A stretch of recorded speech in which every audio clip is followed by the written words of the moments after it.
we have 4 panelists that please approach.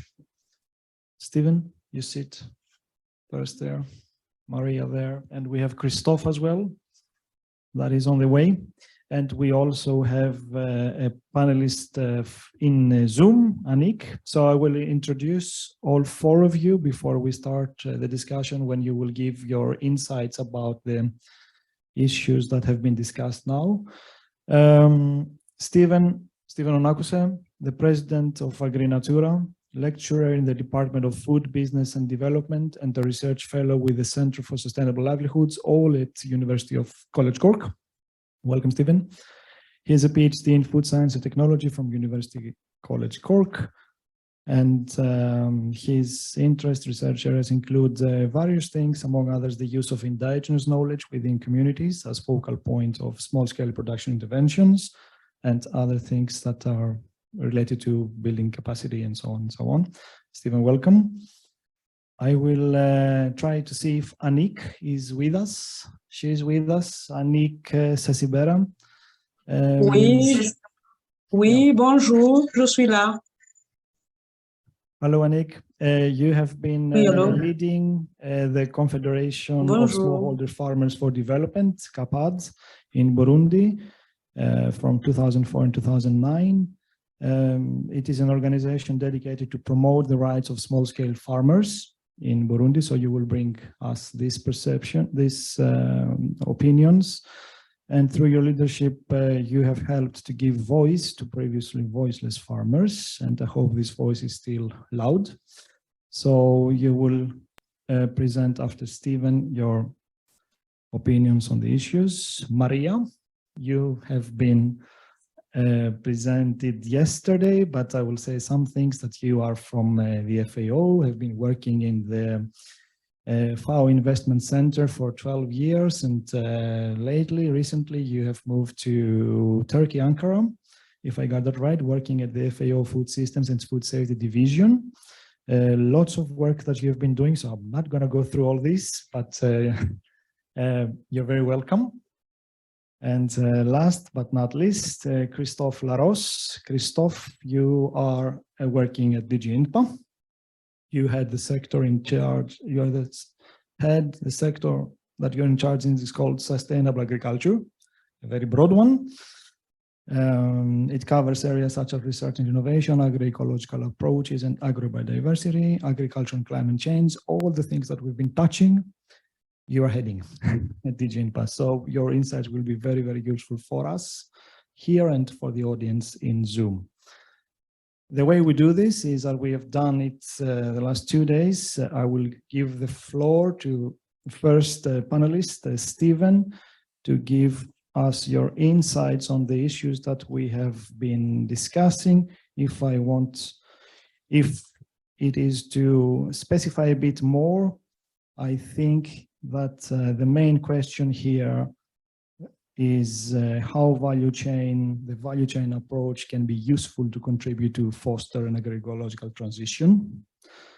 And how can we fine-tune, let's say, some aspects of the methodology, keeping into account that the resource-poor farmers want to push the systems to the limits, and they might cause some effects that are not, let's say, wished, like environment deterioration and so on and so on. So how to fine-tune in order to make things work properly? The floor is yours for 7 minutes, I believe. Thank you, and it's good afternoon, everyone, and again, welcome. Thank you for being here.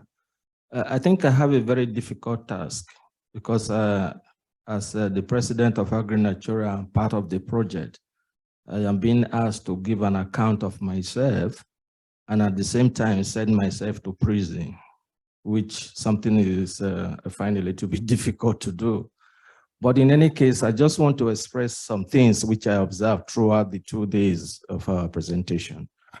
First, in today's world, it's little clear, it's becoming much more clearer that production across different borders is something that is binding all of us together, whether we look at it from sustainable production, whether from agroecology perspective, or whether from the value chain for development point of view. We are all bonded in all this because we all want food and we want to keep the world going. But the problem is clear. How can we create a process like that is much more inclusive in a way that everybody can be part of the growth process? This is clear from what I've heard or what I've seen or from my own experience where I'm coming from, Africa, or where I was born, that this dynamics is not equal. And no matter the effort we make to create this equality in the process of bringing people to the same level or having the same access, it's a little bit difficult. That difficulty lies in certain areas. And one of them is in knowledge creation. Yes, the value chain is a very laudable research project. It gives a kind of visibility to a lot of issues relating to specific crops, whether cash crop or food crops. But when it comes to how people accept, use, and turn the process or the knowledge gain or the value created from the process into what they can now be using as a way of creating sustainability out of it becomes the storyline. For example, if we look at where most of this research has been conducted, I'm not talking about the report that have been written. If any of us go there and take a blind sample, how many people actually had or know something about this value chain we are talking about? And you will see it's within the pockets. Only very few people know something about it. Yes, a huge knowledge has been created. How much of it has been disseminated and how much of it has trickled down to those who actually need it? This becomes the elephant in the room. The second aspect of it, which is something I have just said, is about knowledge diffusion. We need to create a system where this knowledge that is we have it in memory key. You just take it and you go along with 36 research and big report. But how do we create this to make it in form of capacity, not just for us in this room and for future generation? And in that way, I will be thinking that for us to create a transition where people have this opportunity to build knowledge and create continuity in the process, we need to transform and move from the process of not just using it to write reports and papers to now using it to empower the next generation through academic process of training and empowerment. And I think it is something that will be very, very useful. So now turning back to the issues of for ecological transition, I think Richard helped me out a lot in mentioning some of the problems that are related to the ecological transition problems, which relates to the value chain, which some people, a lot of the presentation we've seen here across yesterday and today, which is lack of knowledge and social capital. Social capital is very important because in most poor countries, one of the key surviving tools they have is their social capital, because if you take that out of the system, they are just empty. So that support system should be an entry point if we want to create something that relates to how do we deal with the issues of agroecology. And if you don't enter into these people through their social structure, through their natural environment, it becomes a big problem. And the second one is a lack of added value processing and marketing. Yes, we've talked about what is possible, what is not possible, but we need to create a system where value addition becomes the key component. Technology, economic, biophysical, and these are all the different part of it. I think I have just 2 minutes. Just to summarize, I will argue that the synergy between value chain and the agroecological transition must be based on mature social capital and improved farmer knowledge for the benefit of everybody, if we want to move from where we are now to the next level. And that is also driven by the economic component for a successful financial capital base for those who are actually the core target of our research.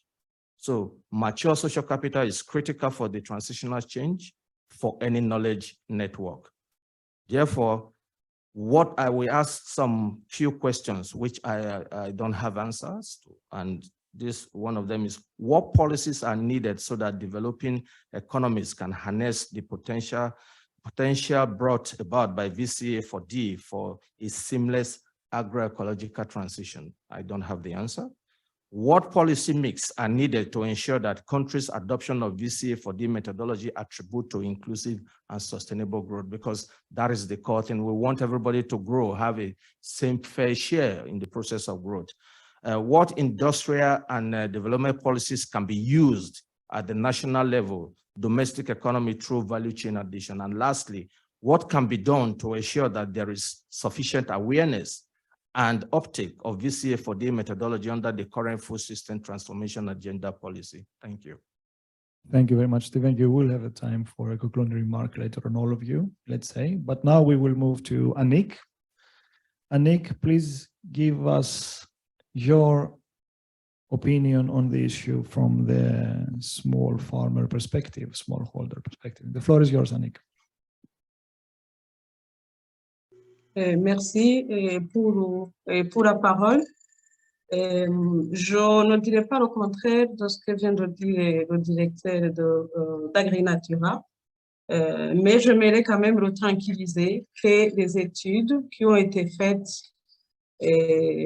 par les chercheurs dans le cadre donc, du programme VCA4D nous ont quand même aidés, nous, au Burundi, parce que l'étude qui a été faite sur la chaîne de valeur banane nous a éclairé et nous a montré le potentiel donc, de la filière banane au Burundi et nous a permis d'accompagner les petits agriculteurs pour cette chaîne de valeur. Donc, je vais y revenir, mais d'abord, je dois souligner que le Burundi, on est dans un contexte quand même très particulier où on a de faibles superficies au niveau des exploitants, environ donc 50 acres qui sont utilisés de manière intensive.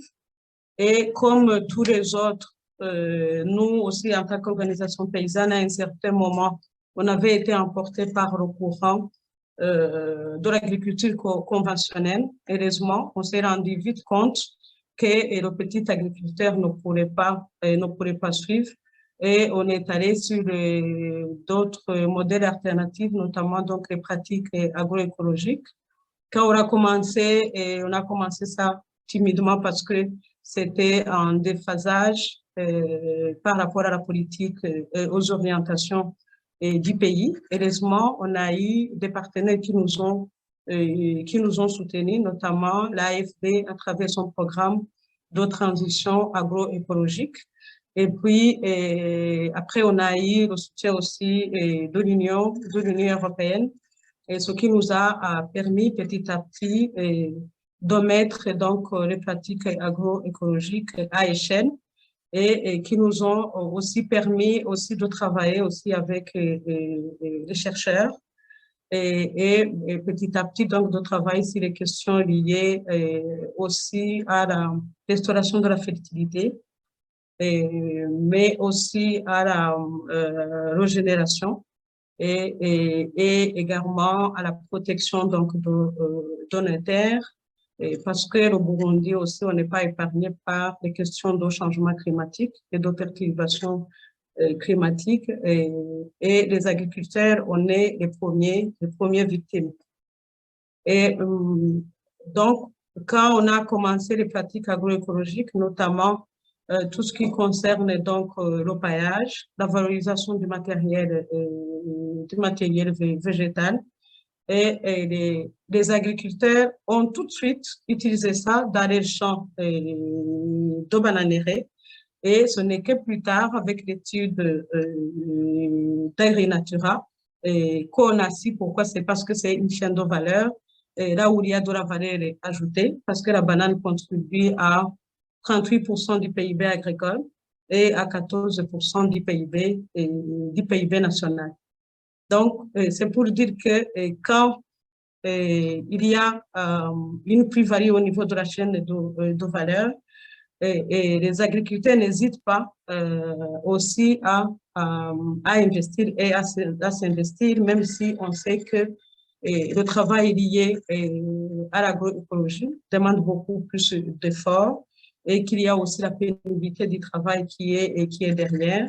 Et les programmes qu'on a mis en place nous ont permis de travailler aussi ces questions de réduction de pénibilité du travail en donnant des appuis par rapport au matériel qui peuvent aider, mais aussi à soutenir aussi l'inclusion des femmes et à pouvoir aussi permettre aux femmes de dégager aussi du temps pour aussi suivre les décisions qui se font au niveau de les organisations, mais aussi le renforcement de capacité parce que sans la connaissance, les autres l'ont souligné, sans l'information, les agriculteurs aussi ne peuvent pas agir ou ne peuvent pas anticiper certaines choses.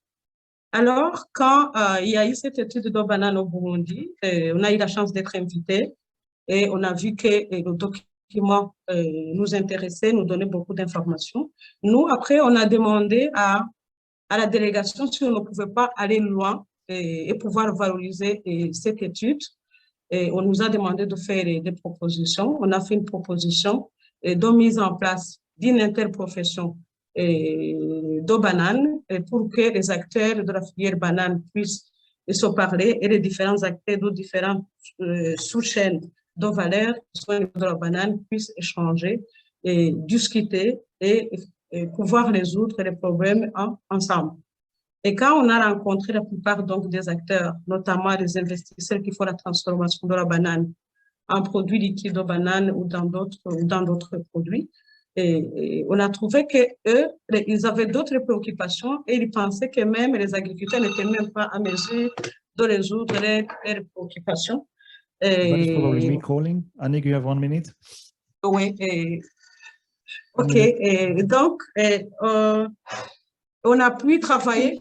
Oui, j'ai compris. On a pu travailler ensemble pour lever les gros d'étranglement et notamment pour comprendre aussi comment la banane était cultivée. Et finalement, on a pu lever les grandes questions qui étaient la question du prix. Et on est maintenant dans une chaîne de valeur qui n'est pas tirée seulement par les acteurs en amont, mais aussi tirée par plutôt les acteurs de l'aval, mais une chaîne de valeur qui est tirée par les agriculteurs que la CAPAD représente dedans. Donc, comme il me reste peu de temps, moi je dirais que pour qu'il y ait cette adéquation entre l'environnement et les préoccupations environnementales au niveau des chaînes de valeur, il faut qu'il y ait un renforcement de la connaissance des agriculteurs. Il faut les chaînes de valeur avec une plus-value, mais aussi il faut un engagement politique et des programmes qui vont dans le sens de soutien, surtout la reconnaissance du travail et côté environnemental qui est réalisé par les agriculteurs et les organisations. Mais aussi, on a besoin de la recherche pour avoir les innovations, mais aussi d'autres pratiques sur la lutte contre les maladies et aussi sur le soutien aux agriculteurs. Je vous remercie. Merci, Annick. We will now move to Maria. Maria, value chain approach, how to found unit to address the agroecological transition. The floor is yours. Thank you very much. I will try to be concise. So my first point would be that the value chains analysis and the developing strategy should be dive deeper into those innovations that will maintain environment. And when I speaking about innovation, it's not only technological innovation. We have already said it is social innovation and it is institutional innovation. and we have to include or to increase the number of partnerships and a lot of creativity.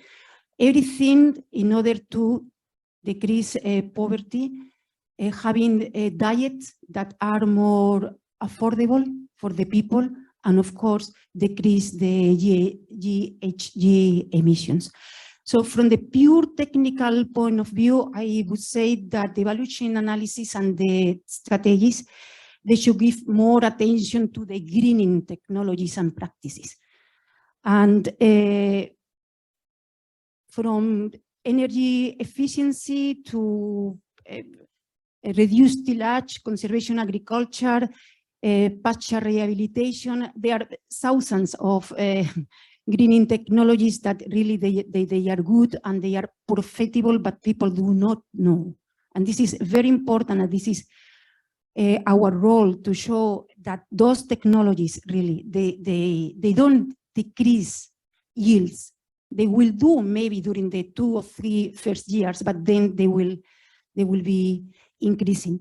So, but promoting the adoption of these technologies require a key thing, that is change of behavior. It is changing behaviors at scale. And we have to do that with 2 important things. One, we already said capacity building, but the second one is incentive. If you don't give an incentive to a farmer, he will not change his conventional agriculture. Regarding capacity building, it's not only for the core value chains actors. We have to also think about the extended value chains actors. And in here, we have to think on having in our partner countries research institutions that they are updated, that they have the knowledge and the approaches on how to implement landscape approach, territorial development approaches, that they know what agroecology is, but also extension services. The extension officer have to be updated because he has to transmit the message to the farmer. So that extension officer should really, when we speak about conservation agriculture, I mean, should know the cost-benefit analysis of a conservation agriculture and should show to the farmer that after 3 years, their yields are going to be increasing. The third actor is the input suppliers.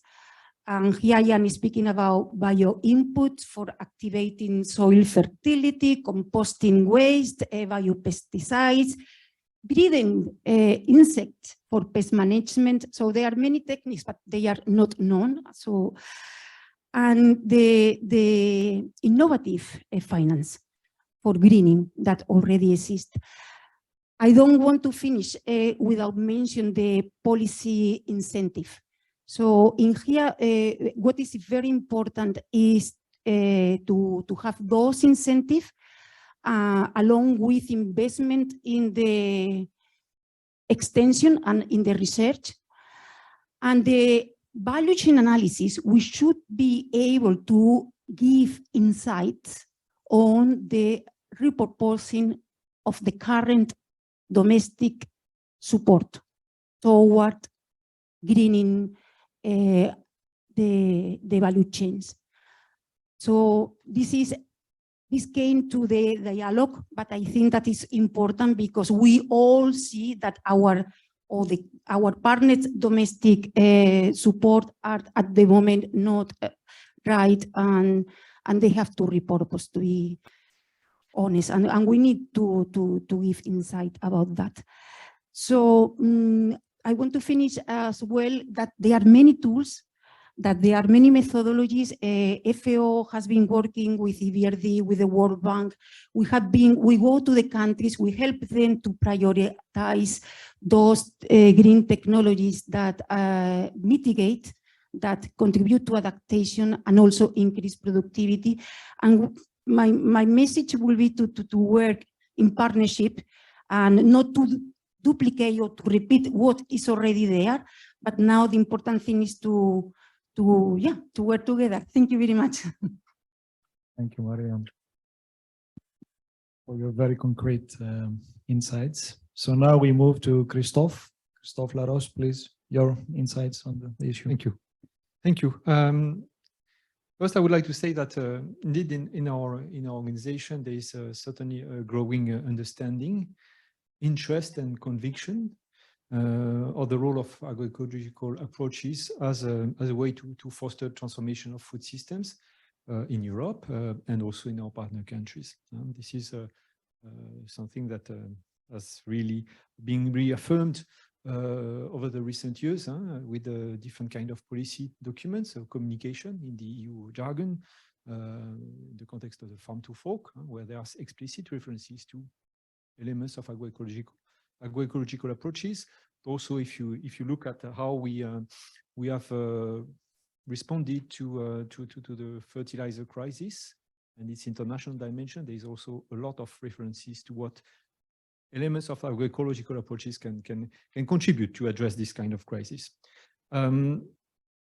We are quite comfortable in a way with this ambiguity that you mentioned, about the concept. It's clear that it's a concept that is a dynamic one that's recognized as such. It's indeed a mix of practices, science, and social movement. There is no clear-cut definition, but we think that with the work of the FAO on the 10 elements and the 13 principles, we have this kind of framework that is at least adequate to talk about it and to try to promote this agenda, and to promote it really with the spirit of looking at it as options by context. We really think that with these principles, by being open to the fact that this is clearly an approach that has to be embedded into the context of the countries, the regions, etc., we can really protect ourselves from, at times, kind of critiques that is basically based on either ideological motives or there is no science behind that. So this is really how we look at it and how we try to organize ourselves in terms of response as well.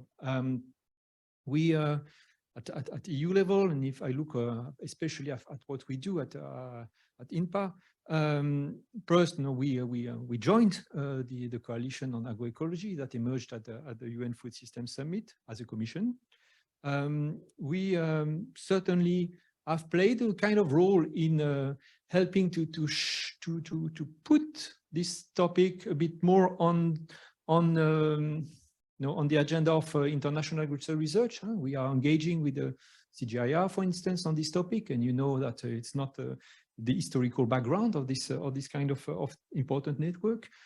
We have launched with some colleagues in the room an initiative a few years ago that we called Desira, that was really to put back a bit in the spirit of the VCA4D. It's a kind of extension of VCA4D, but how we can better work and use research partnerships to contribute to our development cooperation agenda in food and nutrition security. So, and with this initiative, when we look back after 3 years of successive financial allocation, we realized a bit by de facto how the agroecological dimension of a number of actions is prominent. So it also reflects that it is something that this topic is not only emerging because we have decided that it is an important topic. It's taking place. It is being discussed more and more. There are a number of actors in many countries that are interested and eager, as Annick, of course, to reflect on what are the opportunities in the country and how actors can really respond to the different challenges that they are facing through agroecological approaches. Engagement with research. You mentioned also the role of extension services. This is also an area in which we are quite engaged because, of course, we need to help them to be adapted to provide the kind of advice that are needed to accompany this kind of research. We are also supporting farmers' organizations on that and putting them at the forefront, putting them in dialogue with research organizations and with a program that we call FORI, for Farmers Organizations-Led Research and Innovation in Agricultural Approaches. So these are really pieces of responses that we have, and we see also in our country programs how this agenda is emerging in a number of responses being developed by our colleagues in delegations in dialogue with the partner country. So what I would like to say is, of course, that as said by a colleague yesterday, talking about agriculture and food nutrition security is talking about quite complex issues. Hence, this need to develop this tool like a VCA4D to try to understand what we are talking about, to capture what it is, to understand and to digest a bit the need knowledge on the value chain. And somehow talking about agricultural approaches is a bit similar to that. It's simply to recognize that we have multiple dimensions to address when we talk about agriculture and food systems. And when you look at, in a honest way, at these principles, you really see elements that can give you a framework to engage in the country. But to have a framework and to be open to system thinking is something. To operationalize it is a bit different. That's I think you are fully aware of that, and we are as well. And that's why I think it's interesting to see indeed if the value chain level is a good candidate to foster this ambition to promote agricultural transformation. Depends, okay, how far we want to go, but in food systems. And of course, I think there is a minimum approach there that when we look at value chain, indeed, we should include in the analysis of the value chains the different elements of the principles, at least as an element of appreciation for the. And I know that it has been introduced in the work of the value chain analysis, for instance, in the functional analysis part, at least. But what is also clear is that it's not enough to try to look at agroecology in a value chain, because it's necessary, as I said, but it's not sufficient to imagine that it can contribute to change the food systems. Someone earlier, I think, referred to the need to have this kind of territorial landscape dimension, and we know, of course, value chain is not talking about a crop or a product itself. But if you want to know exactly what you are talking about, there is a clear attention to this specific product, and at times not so much attention to what is around. I think someone mentioned a bit, for cotton and other crops that are, of course, part of the farming systems for cotton, not always captured into the analysis as part of the overall economic, social, and environmental dimension of the specific value chain analysis. So.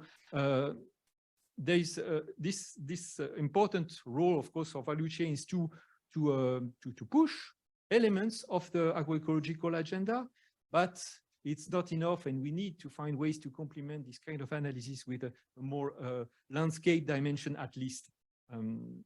So what I would like to say, just almost concluding, and coming back to some presentation that we had. Earlier today and this morning in particular, of course, we see how many blocking factors are there for the agroecological agenda.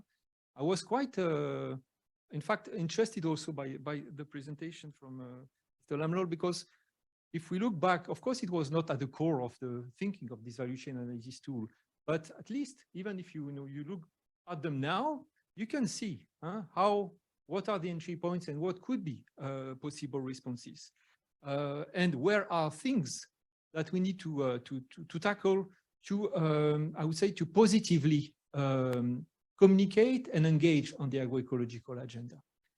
This is essential for us, of course, that this agenda is not caricatured as something from the past, something that will keep people in poverty or in only subsistence mode, that it is only based on local knowledge, historical knowledge. These are core elements, of course, of the agroecological agenda. But what we think we can contribute to that is certainly to work and to accompany countries that would be interested to do so, to look indeed at what are the key elements of mechanization. Let's take this one, that can indeed help to promote this agroecological dimension and taking into account aspects of work penability, additional workload for women and so on. So it's not talking about agroecological approaches. It's not simply to say it's rosy and let's go for it. It's also to be as frank as possible on the diagnostics of the specific value chain or what's going on in one country, and pinpoint on areas where things can be done. And I hope also making good use of this kind of cross VCA4D studies as I think a first step of things that could help us in another way somehow to say, okay, that's what we have seen, different kind of value chains as far as, let's say, again, technology development, energy saving measures, etc. And what do they say, and what could be some more concrete response that we could bring on these specific topics to make this agroecological approach a bit better understood and better received. So I think I've almost said what I wanted to say, but I would end by something. Because there was this win-win dimension, and I think we have to talk of win-win-win. Sorry to add a bit more complexity to that. But if we, and also I would like to question this trade-off thinking. But also I would like to question the do no harm thinking. So I would question everything. But no, because I'm